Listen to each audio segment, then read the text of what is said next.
नमस्कार, के news national में आपका स्वागत है। मैं हूं दीप्ति। चलिए नजर डालते हैं इस वक्त की प्रमुख हेडलाइंस पर। थल सेना प्रमुख जनरल एमएस नरवणे को film and television institute of India की टेलीविजन विंग की स्वर्ण जयंती के उद्घाटन समारोह में शामिल हुए। केंद्रीय कृषि मंत्री नरेंद्र सिंह तोमर को श्योपुर में बाढ़ग्रस्त इलाकों में दौरा करने पहुंचे। ट्विटर ने कांग्रेस नेता राहुल गांधी के उस ट्वीट को हटा दिया है जिसमें रेप और हत्या का शिकार नाबालिग के परिवार वालों की पहचान उजागर हो रही थी।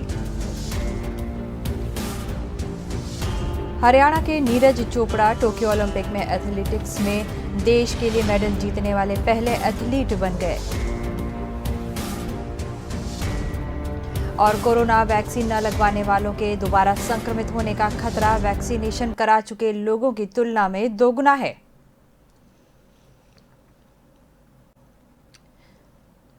और अब खबरें विस्तार से।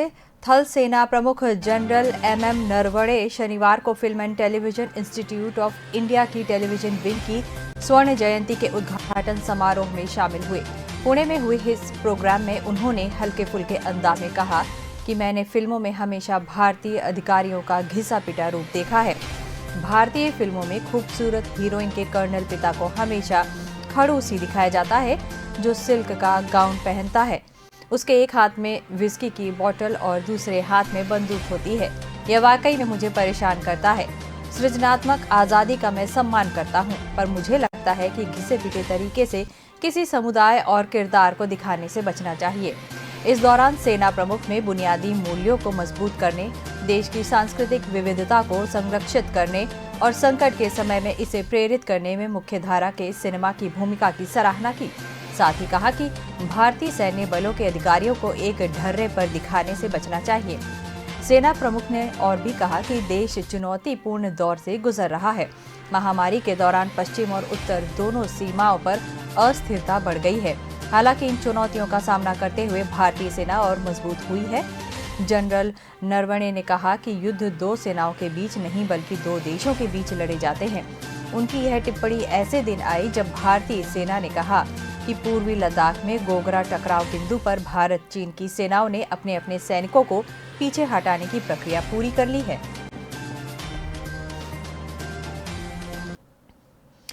केंद्रीय कृषि मंत्री नरेंद्र सिंह तोमर शनिवार को श्योपुर में बाढ़ग्रस्त इलाकों में दौरा करने पहुंचे। लोगों की शिकायत थी कि उन्हें बाढ़ के पहले सूचना नहीं दी गई थी। जिला प्रशासन ने मुनादी भी नहीं करवाई। अब बाढ़ में उनका सब कुछ तबाह हो गया। गुस्साए लोग केंद्रीय मंत्री की गाड़ी के आगे भी लेट गए, साथ ही उनका घेराव भी किया। कुछ लोगों ने उनकी गाड़ी पर कीचड़ भी फेंक दिया। नरेंद्र सिंह तोमर चंबल क्षेत्र में बाढ़ग्रस्त इलाकों का दौरा करने आए थे। दोपहर में वह मुरैना से हेलीकॉप्टर से श्योपुर पहुंचे। यहां दोपहर 2 बजे कार से नुकसान का जायजा लेने निकले। वे जैसे ही यहां गणेश बाजार में पहुंचे, महिलाएं और पुरुष आक्रोशित हो गए। विरोध में लोग मंत्री की गाड़ी के आगे लेट गए, उनका घेराव किया। सुरक्षा कर्मियों ने भी रोकने की कोशिश की। आखिर में तोमर कार से उतरे और लोगों की समस्याएं सुनी। लोगों का कहना था कि जिला प्रशासन ने बाढ़ की सूचना समय रहते नहीं दी, इस वजह से काफी नुकसान हुआ है। नियमानुसार प्रशासन को मुनादी कराना चाहिए था। बाढ़ आने के बाद बिजली काट दी गई, संचार सेवा भी बंद कर दी गई। अचानक आई इतनी बड़ी मुसीबत के लिए वह तैयार नहीं थे। आक्रोशित लोगों ने केंद्रीय मंत्री और प्रशासन के खिलाफ नारेबाजी की। इस दौरान लोगों ने मंत्री की कार पर कीचड़ फेंक दिया। खरीदी बाजार में एक व्यक्ति उनकी गाड़ी के आगे लेट गया। पुलिस ने उसे हटाया। जब विरोध शांत नहीं हुआ तो उन्होंने दूसरी गाड़ी बुलवाई। गाड़ी से वह कलेक्ट्रेट चले गए। लोगों ने अधिकारियों को भी बाजार में नहीं घुसने दिया। बाढ़ से श्योपुर में भारी तबाही हुई है। यहाँ लोगों के मकान और दुकान डूब गए हैं। इससे काफी नुकसान हुआ है। प्रशासन ने मदद करने के बजाय मनमर्जी की। उन्हें भोजन पानी की सुविधा भी नहीं दी गई। इसी कारण लोगों का गुस्सा फूट पड़ा। ट्विटर ने कांग्रेस नेता राहुल गांधी के उस ट्वीट को हटा दिया है जिसमें रेप और हत्या की शिकार नाबालिग के परिवार वालों की पहचान उजागर हो रही थी। इस ट्वीट में उन्होंने पीड़िता के फैमिली वालों से मुलाकात की तस्वीर शेयर की थी। माइक्रो ब्लॉगिंग साइट का कहना है कि यह उसके नियमों का उल्लंघन है। राष्ट्रीय बाल अधिकार संरक्षण आयोग ने इस ट्वीट को लेकर दिल्ली पुलिस और ट्विटर से शिकायत की थी। एनसीपीसीआर ने पीड़िता के परिवार की तस्वीर पोस्ट करने के लिए राहुल पर कार्रवाई की मांग की थी। आयोग का कहना था कि यह जुवेनाइल जस्टिस एक्ट और protection of children from sexual offence act का उल्लंघन है। राहुल गांधी ने बुधवार को पीड़ित परिवार से मुलाकात की थी। इसके बाद उन्होंने कहा कि ये फैमिली इंसाफ चाहती है, उन्हें और कुछ नहीं चाहिए। इनका कहना है कि उनके साथ न्याय नहीं हो रहा, इसीलिए उन्हें मदद की जरूरत है। इंसाफ मिलने तक हम उनके साथ खड़े रहेंगे। पीड़िता की पहचान उजागर करने के मामले में राजनीति गरमा गई है।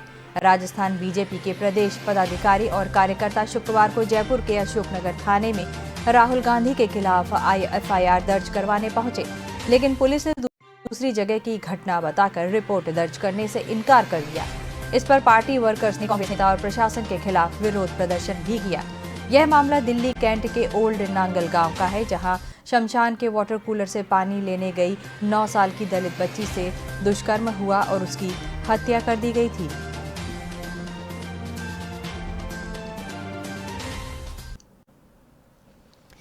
हरियाणा के नीरज चोपड़ा टोक्यो ओलंपिक में एथलेटिक्स में देश के लिए मेडल जीतने वाले पहले एथलीट बन गए। उन्होंने फाइनल में 87.58 मीटर जैवलिन थ्रो कर गोल्ड मेडल जीता।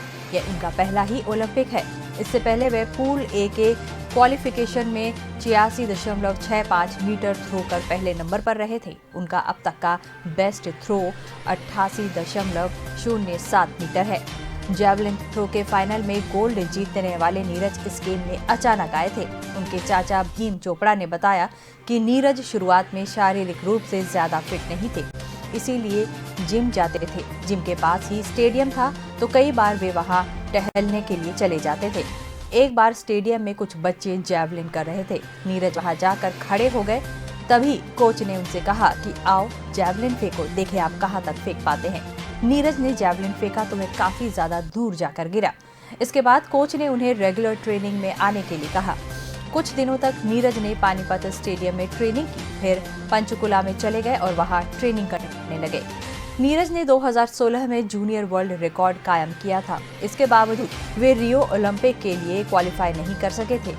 नीरज ने यह रिकॉर्ड 23 जुलाई के बाद बनाया था, जबकि रियो के लिए क्वालिफाई की आखिरी तारीख 23 जुलाई थी। वर्ल्ड रिकॉर्ड के बाद सेना ने नीरज को जूनियर कमीशन्ड ऑफिसर की पोस्ट देकर उन्हें नायब सूबेदार के पद पर नियुक्त किया। उसके बाद नीरज के करियर रफ्तार पकड़ता गया। 2018 एशियन गेम्स और कॉमनवेल्थ गेम्स में उन्होंने गोल्ड मेडल जीता। नीरज अंतर्राष्ट्रीय स्तर पर 6 बड़े टूर्नामेंट में मेडल जीत चुके हैं। वे 2018 में Jakarta Asian Games, Gold Coast Commonwealth Games, 2017 में एशियन चैंपियनशिप, 2016 में साउथ एशियन गेम्स, 2016 में जूनियर वर्ल्ड चैंपियनशिप में गोल्ड मेडल जीत चुके हैं, जबकि 2016 में जूनियर एशियन चैंपियनशिप में सिल्वर मेडल जीता था। कोरोना वैक्सीन न लगवाने वालों के दोबारा संक्रमित होने का खतरा वैक्सीनेशन करा चुके लोगों की तुलना में 2 गुना है। अमेरिकी संस्था centre for disease control and prevention की स्टडी में खुलासा हुआ है। इसमें 246 ऐसे एडल्ट्स को शामिल किया गया था जो इस साल मई और जून में दोबारा इन्फेक्टेड हुए थे। फाइजर, मॉडर्ना या जॉनसन एंड जॉनसन की वैक्सीन दोनों डोज ले चुके लोगों की तुलना में बिना टीकाकरण वालों के दोबारा संक्रमित होने की संभावना 2.34 गुना थी। संक्रमित होने के बाद शरीर में बनी एंटीबॉडी भी कम समय तक रही और इसके पीछे कोविड-19 के नए वेरिएंट को जिम्मेदार माना गया है। लैब्स की स्टडी से पता चला कि कोरोना संक्रमण से रिकवर हो चुके लोगों के खून के सैंपल में बीटा वेरिएंट के खिलाफ एंटीबॉडी कमजोर थी। इस स्टडी के नतीजे हर किसी को वैक्सीन लेने की जरूरत का सपोर्ट करते हैं। कुछ दिनों पहले एक अमेरिकी स्टडी में खुलासा हुआ कि वैक्सीन की दोनों डोज लगवा चुके लोग भी वैक्सीन न लगवाने वालों की तरह ही डेल्टा वेरिएंट को फैला सकते हैं। सीडीसी के डायरेक्टर डॉक्टर रोशेल पी वॉलेंस्की ने बताया कि वैक्सीनेशन करा चुके लोगों की नाक और गले में उतना ही वायरस होता है जितना कि टीकाकरण न कराने वालों में, जिससे ये आसानी से फैल जाता है। हालांकि इसमें यह भी बताया गया कि वैक्सीन की दोनों डोज लगवा चुके लोग सुरक्षित हैं। वैक्सीन गंभीर रूप से बीमार होने से 90% तक बचाती है, लेकिन इससे वायरस के संक्रमण और ट्रांसमिशन से बचाव कम होता है। यही वजह है कि वैक्सीनेशन के बाद भी लोग कोरोना के डेल्टा वेरिएंट से संक्रमित हुए। दुनिया भर में कोरोना के मामलों में तेजी से बढ़ोतरी हो रही है। शुक्रवार को दुनिया में संक्रमण के 6.93 लाख नए मामले दर्ज किए गए हैं। इस दौरान 4.55 लाख लोगों ने बीमारी को मात दी और 10,139 संक्रमितों की इससे जान गई। अमेरिका में शनिवार को 1,30,000 नए कोरोना मरीज दर्ज किए गए। ये 5 फरवरी को दर्ज किए गए 1,31,000 मामलों के बाद एक दिन में नए मरीजों का सबसे ज्यादा आंकड़ा है। यहाँ पर कुल कोरोना मरीजों की संख्या 3.64 करोड़ हो गई है। बीते 6 दिनों में ही यहाँ 6.40 लाख लोगों की कोरोना रिपोर्ट पॉजिटिव आई है। अभी बुलेटिन में वक्त है फिलहाल एक छोटे से ब्रेक का। ब्रेक के बाद जल्द हाजिर होते हैं। कहता है खेतों में सिर्फ फसल उगती है। बहुत छोटे थे हम जब हमारे खेत में मैंने और भैया ने एक सपना बोया था और सालों तक उसे पसीने से सींचा। आज हम दोनों लड़ रहे हैं, भैया बॉर्डर पर और मैं बॉक्सिंग रिंग में। हालातों से जो हार मान जाए उनके गले में ये हार नहीं होता। और पसीना वो मरहम है जो दर्द महसूस नहीं होने देता। तो वही दर्द, वही पसीना और वही मैं, जा रहे हैं हम तीन, हमारे 3 रंगों के लिए लड़ने। दुनिया को अपने देश की फसल और मसल की पहचान कराने। जिनके लिए देश ही उनका सर्व है, उन पे पूरे देश को गर्व है। टोक्यो 2020, इस बार इंडिया वर्सेस दुनिया। ब्रेक के बाद आपका स्वागत है। दुनिया भर में चिंता का कारण बने कोरोना के डेल्टा वेरिएंट ने भारत में संक्रमण के केस बढ़ाने शुरू कर दिए हैं। चेन्नई के इंस्टीट्यूट ऑफ मैथमेटिकल साइंस के मुताबिक देश में आर वैल्यू की दर 1 महीने के अंदर 0.93 से बढ़कर 1.01% हो गई है। यानी अब कोरोना का एक मरीज एक से ज्यादा व्यक्ति तक संक्रमण फैला सकता है। नेशनल इंस्टीट्यूट ऑफ एपिडेमियोलॉजी के डायरेक्टर डॉक्टर मनोज ने बताया कि आर वैल्यू का बढ़ना बेहद चिंताजनक है। इससे संक्रमण के बाद मौतों और अस्पताल में मरीजों की संख्या में भी बढ़ोतरी होती है। सबसे ज्यादा आर वैल्यू मध्य प्रदेश और हिमाचल प्रदेश में है। इसके अलावा महाराष्ट्र और दिल्ली में आर वैल्यू की दर 1.01% है। केरल में आर वैल्यू 1.06% है। यहाँ रोजाना 20,000 से ज्यादा केस सामने आ रहे हैं। डेटा साइंटिस्ट के मुताबिक आर फैक्टर यानी रिप्रोडक्शन रेट यह बताता है कि एक इन्फेक्टेड व्यक्ति से कितने लोग इन्फेक्ट हो रहे हैं या हो सकते हैं। अगर आर फैक्टर 1.0 से अधिक है तो इसका मतलब है कि केस बढ़ रहे हैं। वहीं आर फैक्टर का 1.0 से कम होना या कम होते जाना केस घटने का संकेत होता है। इसे इस बात से भी समझ सकते हैं कि अगर 100 व्यक्ति इन्फेक्टेड हैं, वे 100 लोगों को इन्फेक्ट करते हैं तो आर वैल्यू 1 होगी। पर अगर वे 80 लोगों को इन्फेक्ट कर पा रहे हैं तो यह आर वैल्यू 0.80 होगी। मार्च में आर वैल्यू बढ़कर 1.4 हो गई थी। इसके बाद देश में 9 मई 2021 के बाद आर वैल्यू में गिरावट आई थी। 15 मई से 26 जून के बीच यह घटकर 0.78 रह गई, पर 20 जून के बाद यह बढ़कर 0.88 हो गई। अब आर वैल्यू 1.01 हो गई है, यानी केस बहुत तेजी से बढ़ेंगे। इससे पहले कोरोना के डेल्टा वेरिएंट को लेकर वैज्ञानिक चिंता जाहिर कर चुके हैं। अमेरिकी स्टडी में खुलासा हुआ था कि कोरोना का यह वेरिएंट चिकन पॉक्स की तरह लोगों में तेजी से फैल सकता है। अमेरिका के रोग नियंत्रण और रोकथाम केंद्र की यह स्टडी अभी पब्लिश नहीं हुई है, लेकिन न्यूयॉर्क टाइम्स में इसका एक डॉक्यूमेंट छपा था। कोरोना वायरस के दूसरे वेरिएंट्स की तुलना में डेल्टा ज्यादा संक्रामक है। कुछ दिनों पहले यूके में कोरोना पीड़ितों में 99% केस डेल्टा के मिले थे।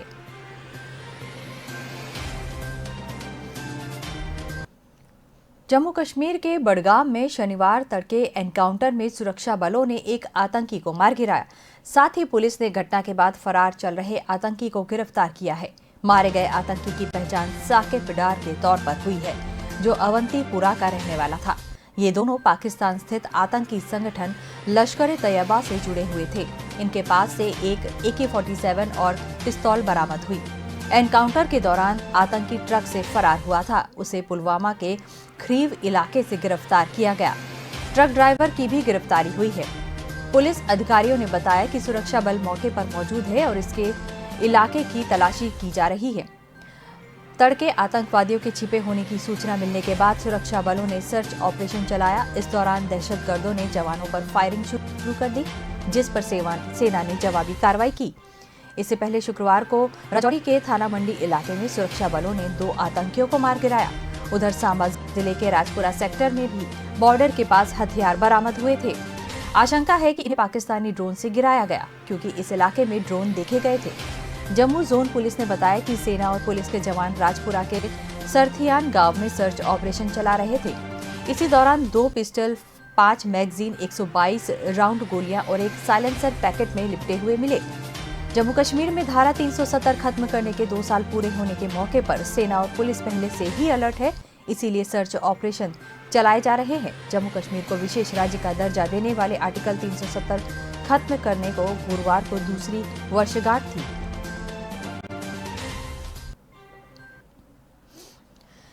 कोरोना के डेल्टा वेरिएंट के बढ़ते मामलों के बीच एक अच्छी खबर सामने आई है। सरकार ने अमेरिकी कंपनी जॉनसन एंड जॉनसन की सिंगल डोज वैक्सीन जैनसन के इमरजेंसी यूज का अप्रूवल दे दिया है। अब इसके भारतीय बाजार में जल्द मिलने की उम्मीद बढ़ गई है। कंपनी ने शुक्रवार को ही इमरजेंसी अप्रूवल के लिए आवेदन किया था और उस दिन ही drug controller general of India ने इसकी मंजूरी दे दी। स्वास्थ्य मंत्री मनसुख मंडाविया ने शनिवार को सोशल मीडिया पर यह जानकारी दी। मंडाविया ने कहा कि इस अप्रूवल के बाद कोरोना संक्रमण के खिलाफ चल रही जंग को मजबूती मिलेगी। सरकार इस समय वैक्सीनेशन का दायरा बढ़ाने की कोशिश कर रही है। इस अप्रूवल के इमरजेंसी अप्रूवल की अनुमति हासिल करने वाली वैक्सीन की संख्या 5 हो गई है। जॉनसन और जॉनसन के अलावा देश में पुणे के सीरम इंस्टीट्यूट की कोविशील्ड, हैदराबाद के भारत बायोटेक की कोवैक्सीन, रूस की स्पुतनिक वी और अमेरिका की मॉडर्ना की वैक्सीन भी शामिल है। जॉनसन एंड जॉनसन ऐसे फॉर्मूले का इस्तेमाल कर रही है जिसके दूसरे बीमारियों से लड़ने में रिकॉर्ड बेहतरीन रहा है। जॉनसन एंड जॉनसन जिस वैक्सीन का निर्माण कर रही है उसे अस्पताल भेजे जाने तक फ्रीजर में रखने की भी जरूरत नहीं है। इतिहास में कभी भी वैक्सीन टेस्टिंग और निर्माण इतनी तेजी से नहीं हुआ। जॉनसन एंड जॉनसन के पीछे सैनोफी और नोवावैक्स भी वैक्सीन डेवलप करने में लगी हुई हैं। इनके भी बेहतर प्रदर्शन की उम्मीद की जा रही है। जॉनसन एंड जॉनसन ने कोरोना वायरस से जीन लेकर ह्यूमन सेल तक पहुंचाने के लिए एडिनो वायरस का इस्तेमाल किया है। इसके बाद सेल कोरोना वायरस प्रोटीन्स बनाता है, न कि कोरोना वायरस। यही प्रोटीन बाद में वायरस से लड़ने में इम्यून सिस्टम की मदद करते हैं।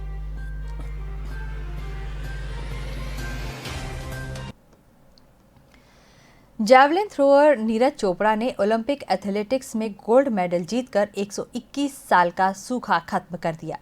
उन्होंने शनिवार को खेले गए फाइनल मुकाबले में 87.58 मीटर के बेस्ट थ्रो के साथ जैवलिन थ्रो का गोल्ड मेडल अपने नाम किया। नीरज की इस जीत के साथ पूरा देश जश्न में डूबा हुआ है। राष्ट्रपति रामनाथ कोविंद से लेकर प्रधानमंत्री नरेंद्र मोदी ने उन्हें इस ऐतिहासिक जीत पर बधाई दी। प्रधानमंत्री ने उनसे खुद फोन पर बातचीत की। गृह मंत्री अमित शाह, सेना प्रमुख और राहुल गांधी से सोनिया गांधी तक ने भी उन्हें बधाई दी है। नीरज की इस ऐतिहासिक उपलब्धि के बाद अब उन पर इनामों की बारिश शुरू हो गई है। जीत के 3 घंटे में ही नीरज को 13.75 करोड़ रुपए कैश प्राइज देने का ऐलान कर दिया गया। इनमें राज्य सरकारों से लेकर रेलवे, भारतीय क्रिकेट कंट्रोल बोर्ड और इंडियन ओलंपिक एसोसिएशन ने अपनी ओर से नीरज को कैश रिवॉर्ड देने का ऐलान किया है। हरियाणा से आने वाले नीरज को राज्य के मुख्यमंत्री ने 6 करोड़ रुपए नकद और क्लास 1 जॉब देने का ऐलान किया है। मुख्यमंत्री मनोहर लाल खट्टर ने इसकी घोषणा करते हुए कहा कि हम पंचकुला में एथलीटों के लिए सेंटर ऑफ एक्सीलेंस का निर्माण करेंगे। नीरज चाहे तो हम उन्हें वहां का प्रमुख बनाएंगे। नीरज को 50% रियायत के साथ हरियाणा सरकार प्लॉट भी देगी। भारतीय क्रिकेट कंट्रोल बोर्ड ने भी गोल्ड मेडलिस्ट नीरज चोपड़ा को 1 करोड़ रुपए देने का ऐलान किया है। BCCI silver medallist Mirabai Chanu और रवि कुमार दहिया को 50 लाख रुपए और bronze medallist PV Sindhu, Lovlina Borgohain और बजरंग पूनिया को 25-25 लाख रुपए नकद पुरस्कार देने की घोषणा की। क्रिकेट बोर्ड इसके साथ ही हॉकी पुरुष टीम को भी 1 करोड़ 25 लाख रुपए देगी। पंजाब के मुख्यमंत्री कैप्टन अमरिंदर सिंह ने भी भारतीय सेना में कार्यरत नीरज चोपड़ा को 2 करोड़ रुपए नकद इनाम देने का ऐलान किया है। कैप्टन ने कहा कि एक सैनिक के तौर पर नीरज ने देश को गौरवान्वित किया है। उनकी यह उपलब्धि ऐतिहासिक है। इसके साथ ही मणिपुर सरकार ने भी नीरज को 1 करोड़ रुपए देने की घोषणा की है।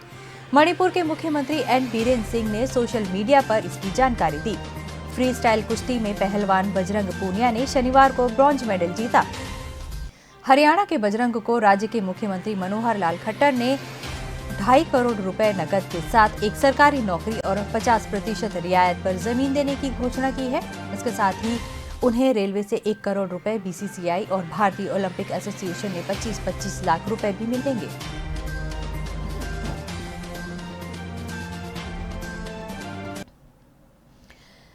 देश के 13 राज्यों में स्कूल खुल चुके हैं। इनमें से अधिकतर राज्यों में 9वीं से ऊपर की कक्षाओं के लिए स्कूल प्रारंभ हुए हैं, लेकिन राजस्थान में अभी तक स्कूल खोलने की तिथि तय नहीं है। कोरोना के घटते मामलों के चलते अब अभिभावक और स्कूल संचालक स्कूल खोलने की मांग करने लगे हैं। उनका कहना है कि यहाँ भी 9वीं से बड़ी कक्षाओं और कॉलेज के विद्यार्थियों के लिए शिक्षण संस्थाएं प्रारंभ की जाएं। पिछले दिनों राजस्थान में 1ली से 12वीं कक्षा तक के लिए 2 अगस्त से स्कूल संचालन करने का ऐलान किया गया था, लेकिन स्कूल खुलते ही इसके पहले ही सरकार ने स्कूल और कॉलेज खोलने की तिथि तय करने के लिए 5 मंत्रियों की चिकित्सा मंत्री रघु शर्मा, कृषि मंत्री लालचंद्र कटारिया, शिक्षा मंत्री गोविंद सिंह डोटासरा, उच्च शिक्षा मंत्री भंवर सिंह भाटी, तकनीकी शिक्षा मंत्री डॉक्टर सुभाष गर्ग की कमेटी गठित की थी। इस कमेटी की अब तक केवल एक मीटिंग 24 जुलाई को हुई थी। इसमें स्कूल खोलने का निर्णय 15 दिन के लिए टाल दिया गया था। इसके बाद कमेटी की अभी तक कोई मीटिंग नहीं हुई है। कमेटी की मीटिंग हुए 13 दिन बीत चुके हैं।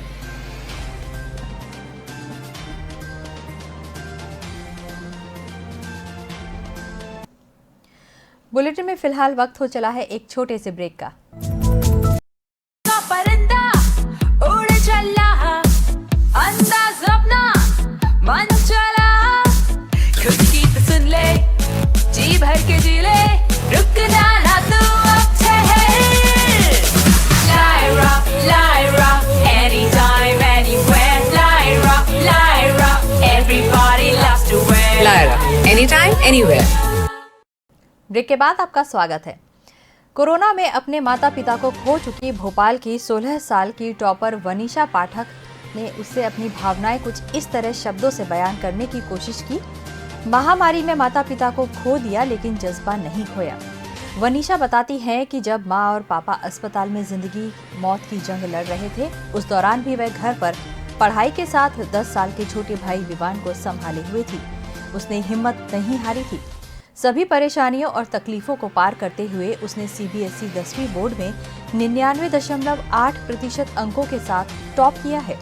इस सफलता पर प्रधानमंत्री ऑफिस से फोन पर बधाई दी गई, हालचाल भी जाना। अशोका गार्डन में रहने वाली वनीशा के पिता जितेंद्र पाठक प्राइवेट जॉब करते थे, जबकि उनकी मां डॉक्टर सीमा पाठक सरकारी स्कूल में संविदा शिक्षक थीं। मम्मी से आखिरी बार 2 मई को बात हुई थी। उन्होंने कहा था कि बेटा विश्वास और हिम्मत रखना, सभी लोग ठीक होकर आते हैं, मैं भी आ जाऊंगी। उसके बाद उनसे कभी बात नहीं हो पाई। पापा से 10 मई को बात हुई। उन्होंने कहा कि बेटा तुमसे हिम्मत रखी है, थोड़ी और रखना, मैं और मम्मी जल्द ही लौटेंगे। उनकी डेथ होने पर पता चला कि मम्मी की पहले ही डेथ हो चुकी थी।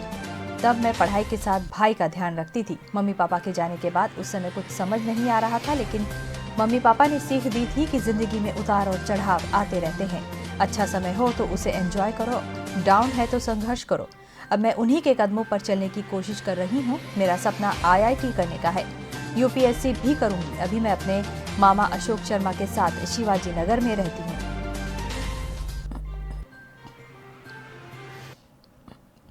जीवन का सबसे खूबसूरत और अहम पड़ाव होता है बचपन।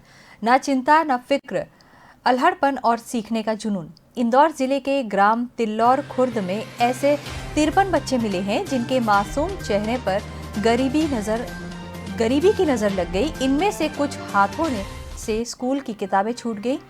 इन बच्चों ने स्कूल की जगह खेतों का रुख कर लिया। ये वे बच्चे हैं जिनके सामने पेट भरने की नई चुनौती खड़ी हो गई है।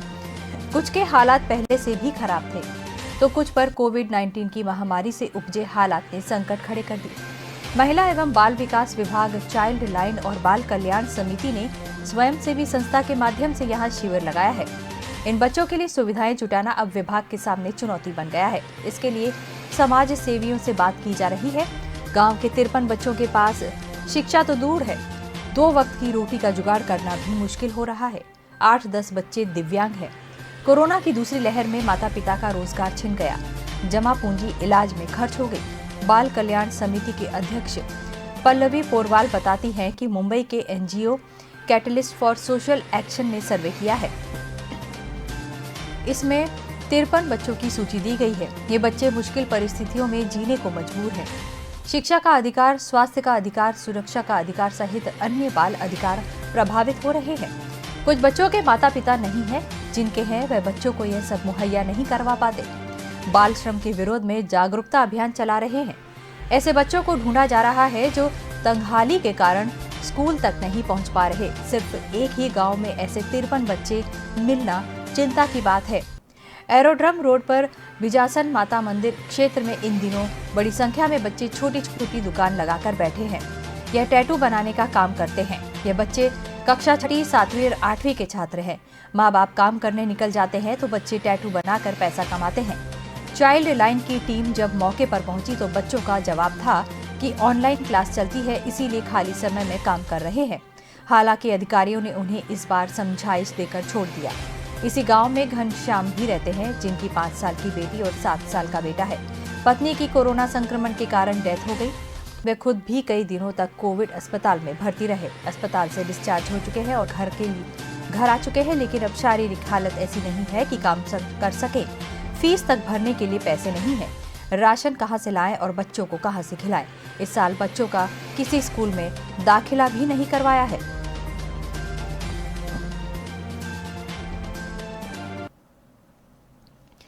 जिले के भानपुर गांव में बाढ़ का पानी जरूर उतर गया है। ये अपने पीछे बर्बादी का मंजर छोड़ गया है। गांव में चारों तरफ सन्नाटा पसरा है। कुछ लोग अपने घरों की तरफ वापस आए हैं। देखा तो सिर्फ कीचड़ और मिट्टी ही बचे हैं। फिलहाल ये मिट्टी बहुत गीली है और यहाँ घर मिट्टी के ढेरों में तब्दील हो गए हैं। घरों के अंदर आज भी पानी भरा है। लोगों का गृहस्थी का सारा सामान बह गया। बलराम गुर्जर का मकान, खेत सभी कुछ बाढ़ में डूब गया था। जमीन इतनी गीली और फिसलन भरी हो गई कि उसमें चल पाना भी मुश्किल था। कुछ सामान बचा था, उसी से गुजारा चल रहा था। बलराम के 5 बच्चे हैं, 3 बेटी और 2 बेटे। हालत यह है कि बच्चों का तन ढकने के लिए कपड़े तक निकालने का समय नहीं मिला। बलराम पत्नी राजकुमारी बर्तन मांज रही थी। बलराम के पिता प्रेम सिंह और माता रामकली बेटे को तसल्ली देते हुए कह रहे थे, जिसने पेट दिया है वह रोटी भी देगा। प्रेम सिंह गुर्जर के 3 बेटे हैं। सबसे बड़े बलराम, दूसरे रामकिशन और तीसरे हरकिशन। बलराम ट्रक ड्राइवर थे। वर्ष 2017 में ट्रक का एक्सीडेंट हो गया, जिसमें दोनों पैर कट गए थे। दोनों पैर से दिव्यांग बलराम अब घर पर ही है। गांव में प्रेम सिंह के पास 5 बीघा जमीन है, जो तीनों बेटों में बटी है। 2 बीघा अपने पास गुजारे के लिए रखी है। इस तरह बलराम के हिस्से में कुल 1 बीघा खेती है। इस बार बाजरा की फसल उगाई थी, जो बाढ़ में पूरी तरह से बर्बाद हो गई थी। अब परिवार के आगे भूखे मरने की नौबत आ गई है।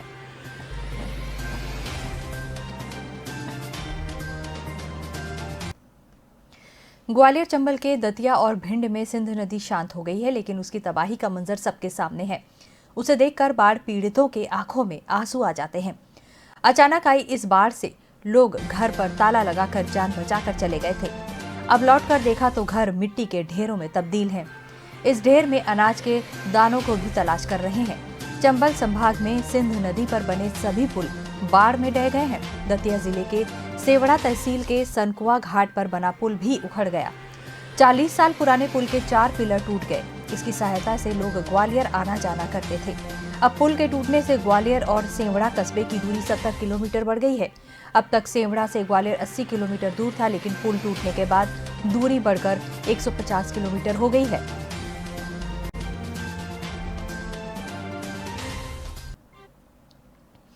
राष्ट्रीय जनता दल में जींस पहनने पर रोक लगा दी गई है। इसके लिए कोई लिखित आदेश जारी नहीं किया गया है, लेकिन प्रदेश अध्यक्ष जगदानंद सिंह ने सार्वजनिक रूप से जब यह कहा कि जींस पहनने वाले कभी राजनीति नहीं कर सकते, तो इसका मतलब यही लगाया जा रहा है कि जींस पहनने वालों की आरजेडी में खैर नहीं। जातीय जनगणना की मांग को लेकर हो रहे प्रदर्शन के दौरान सिंह ने युवा कार्यकर्ताओं से कहा कि हमारी पार्टी गरीबों की पार्टी है, किसानों की पार्टी है, संघर्ष करने वालों की पार्टी है।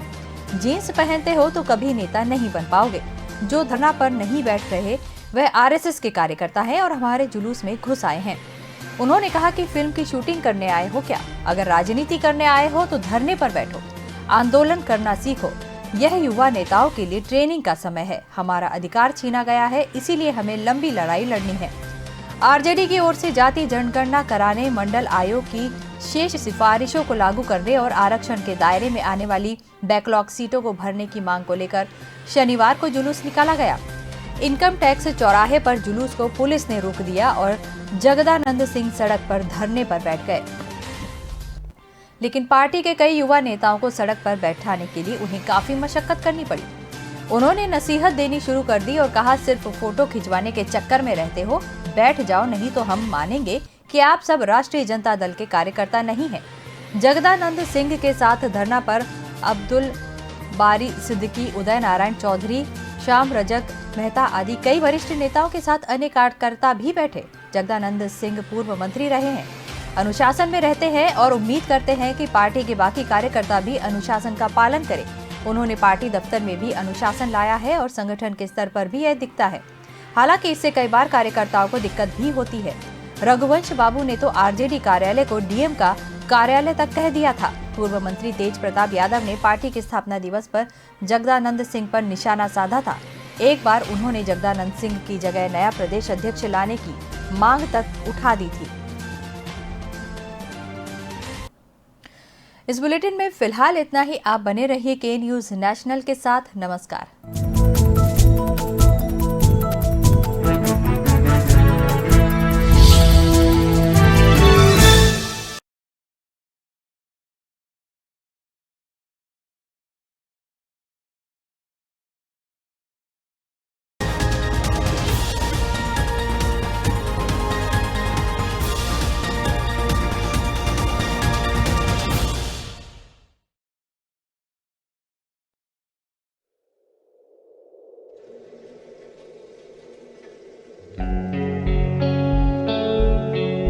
किसी ने मुझसे पूछा,